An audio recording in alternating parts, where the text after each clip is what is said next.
যেই নেতার কাছে 10 টাকা কেজি চাউলের কার্ড নিরাপদ না, ওই নেতার কাছে নেতৃত্ব কোনোদিন নিরাপদ হতে পারে না, করতে পারবে না।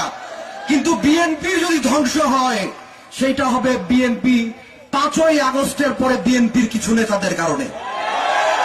এরা যা শুরু করেছে, এদের কারণে আজকে সারা দেশব্যাপী বিএনপি দুর্নাম হয়েছে।